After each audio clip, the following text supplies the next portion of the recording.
Hello student, in this video we are going to start new topic conservation of momentum। बच्चों इस video में हम नया topic start करेंगे कंजर्वेशन ऑफ मोमेंटम। बच्चों इस चैप्टर का ये लास्ट टॉपिक है कंजर्वेशन ऑफ मोमेंटम। उसके बाद हम इसके बहुत सारे न्यूमेरिकल्स करेंगे। आपके दोनों चैप्टर कंप्लीट हो चुके हैं, चैप्टर फर्स्ट भी कंप्लीट हो चुका है और चैप्टर सेकेंड भी। अब हमें इनके सिर्फ न्यूमेरिकल करने हैं और क्वेश्चन की प्रैक्टिस करनी है। ठीक है बच्चों, तो लेट्स हम स्टार्ट करते हैं। ठीक है, लेट्स स्टार्ट।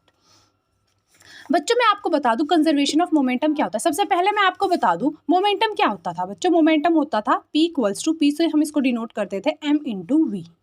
ठीक है, तो मोमेंटम क्या होता था, P से डिनोट करते थे M into V. Product of mass and velocity is known as momentum. तो हमारा मोमेंटम क्या होता था, मास इंटू वेलोसिटी। तो कंजर्वेशन ऑफ मोमेंटम क्या होता है बच्चों, देखते हैं। When two or more bodies act upon one another their total momentum remain constant or conserve provided no external force are acting. क्या कह रहा है बच्चों, ये अगर ये दो बॉडी हैं, ठीक है, ये टू बॉडीज़ हैं, ठीक है, ये टू बॉडीज़ हैं, आपस में टकराती हैं। इसकी वेलोसिटी कितनी है, m1 u1 है स्टार्टिंग में, ये m1 मास है, इसकी वेलोसिटी कितनी है, m2 u2 है। ठीक है, ये टकराते हैं दोनों बॉडी आपस में, और टकराने के बाद इसकी जो मोमेंटम होगा ना बच्चों, वो क्या होगा, इक्वल होगा। इसने बोला है कंजर्वेशन ऑफ मोमेंटम क्या बोला है, ये कोई बॉडी है, फर्स्ट ये और फर्स्ट ये, दो कोई बॉडी है आपस में टकराती हैं, ऐसे बॉल है ये आपस में ऐसे टकराती हैं। ठीक है, तो स्टार्टिंग में इसका मोमेंटम कितना होगा, m1 u1, क्योंकि m इंटू वेलोसिटी होता है मोमेंटम। तो इसका मास अगर m1 है और इनिशियल वेलोसिटी u1 मान ली, तो इसका मोमेंटम m1 u1। ये सेकंड बॉडी है तो इसको मान लिया हमने m2 u2। टकराने के बाद ये कितना हो गया, m1 v1 और ये कितना हो गया, m2 v2। तो कंजर्वेशन ऑफ मोमेंटम बोल रहा है इनका दोनों का जो मोमेंटम होगा टकराने से पहले, कॉलिजन से पहले जो मोमेंटम होगा वो बराबर होगा जो टकराने के बाद, कॉलिजन के बाद होगा, उसके बराबर होगा। ये इसने बोला है अगर हमारे पास टू बॉडीज़ हैं, ठीक है बच्चों, कॉलिजन से पहले इनका मोमेंटम कितना था, m1 u1 plus m2 u2।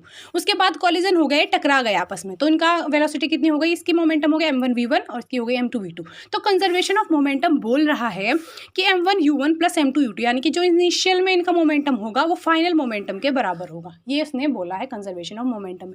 चलो मास को तो हम मान लेते हैं भाई बच्चों, मास इतना था, 2 है, तो मास भी बाद में चेंज नहीं होता मास, है ना, क्योंकि मास अगर 2 है कॉलिजन के बाद भी 2 ही रहेगा। ठीक, कोई बॉल 2 किलोग्राम की है, अगर वो कॉलिजन होता है उसके बीच में तो 2 किलोग्राम की ही रहेगी, है ना, तो कोई चेंज, लेकिन वेलोसिटी में तो चेंज हो जाता है बच्चों। जैसे सपोज ये रखी हुई है ना, इसकी वेलोसिटी सपोज 0 है ना, और ये एक आई वेलोसिटी 2 मीटर पर सेकंड की स्पीड से है, इसके पास गई है ना, और जाने के बाद टकराई है, तो इसकी वेलोसिटी कुछ और हो जाएगी, इसकी कुछ और हो जाएगी, है ना, तो कुछ चेंजेस तो आते हैं वेलोसिटी में। तो आइए देखते हैं हम कैसे चेंजेस होते हैं, इसको अच्छे से पढ़ते हैं। ठीक है, तो कंजर्वेशन ऑफ मोमेंटम समझ में आ गया होगा। जो कॉलिजन से पहले टू बॉडीज का मोमेंटम होगा उन दोनों का सम बराबर होगा कॉलिजन के बाद जो बॉडीज होगी उनके मोमेंटम के। तो ये क्या है, हमारा कंजर्वेशन ऑफ मोमेंटम है।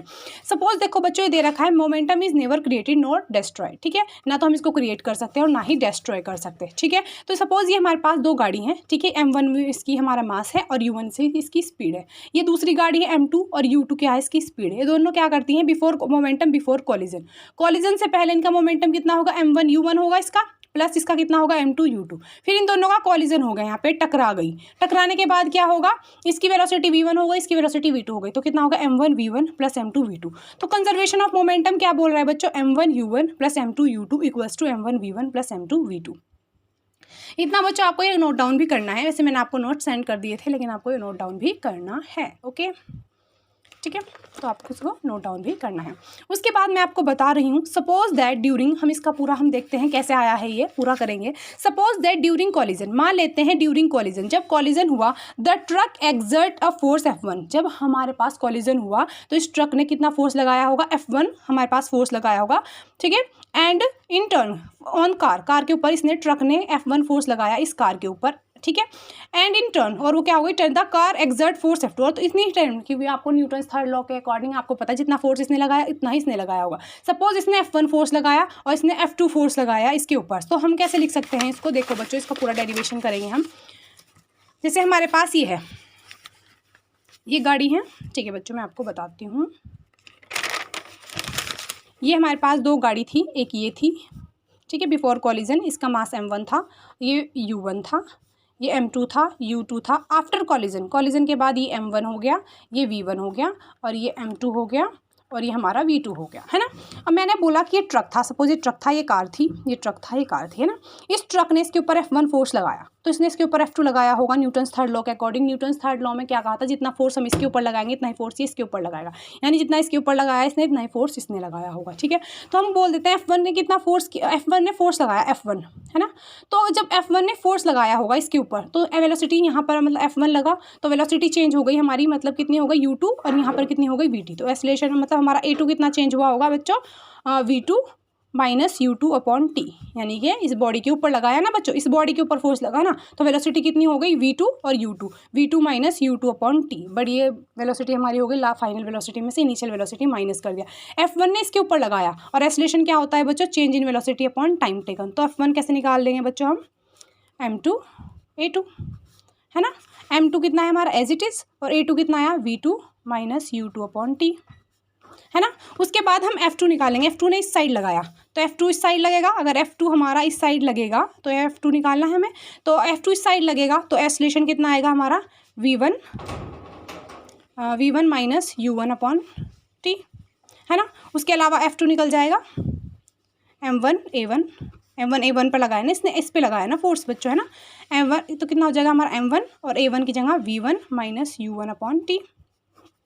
According to Newton's third law of motion, Newton's third law of motion के अकॉर्डिंग F1 इक्वल होता है माइनस F2 के, है ना। F1 बराबर होता है किसके, माइनस F2 के। तो अब हम लिख देंगे F2 कितना था हमारा, F1 कितना आया था F1 ये वाला और ये F2 आ गया था ये, तो हम लिख देंगे M2 F1 लिख देंगे माइनस F2 के, तो M2 V2 minus U2 upon T equal इसके M1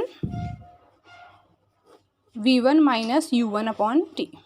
इस T से ये T कट गया और यहाँ पर क्या है माइनस बच्चों, है ना, क्योंकि F1 इक्वल होता है, इक्वल एंड अपोजिट होता है माइनस F2 के। तो ये हो गया हमारा M2 V2 minus M2 U2 equals to minus M1 V1 और minus minus plus M1 U1। ठीक है बच्चों, तो ये हो गया हमारा M2 V2 और ये माइनस का M1 V1 इधर लाएंगे तो प्लस का M1 V1 equals to M1 U1 as it is, और ये माइनस का M2 U2 उधर लेके जाएंगे तो प्लस का M2 U2। ये हमारा पास बन के आ गया।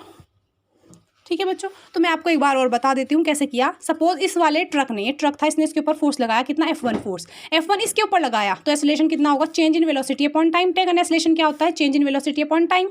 तो V2 में से फोर्स का फॉर्मूला क्या होता है बच्चों, M में, यानी कि M की जरूरत होगी, मास तो है हमारे पास, A की भी तो जरूरत पड़ेगी हमें, तो A की जरूरत पड़ेगी, कैसे निकालेंगे, चेंज इन वेलोसिटी। पहले U2 था, इसकी वेलोसिटी जब इसने फोर्स लगाया तो कितना था, U2 था, बाद में कितना हो गया V2, तो एक्सेलरेशन कैसे निकालेंगे, V2 minus U2 upon T ऐसे निकालते हैं। एक्सेलरेशन का फॉर्मूला क्या होता है, change in velocity upon time, तो V2 minus U2 upon T कर दिया।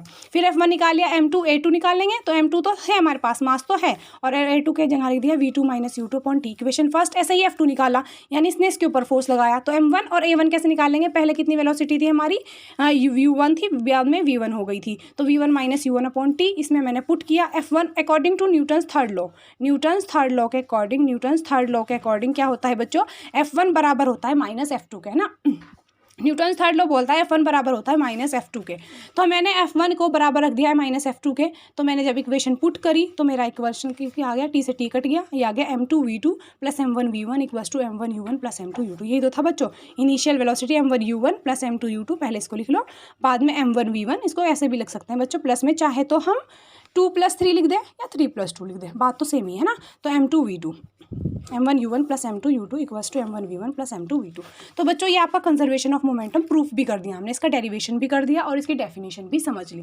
बच्चों ये टॉपिक आपका लास्ट था, आपका टॉपिक ये चैप्टर कंप्लीट हो चुका है। अब हमें न्यूमेरिकल करने हैं, हम दोनों चैप्टर के बहुत सारे क्वेश्चन आंसर करेंगे, बहुत सारे न्यूमेरिकल करेंगे, है ना, अपना बेस स्ट्रॉन्ग करेंगे। वैसे आपका चैप्टर कंप्लीट हो चुका है, आपको NCERT के क्वेश्चन करने हैं और मुझे दिखाने हैं, कोई भी डाउट होगा उससे मुझे पूछना है। वैसे मैं आपको कराऊंगी NCERT के क्वेश्चन भी। Okay, thank you.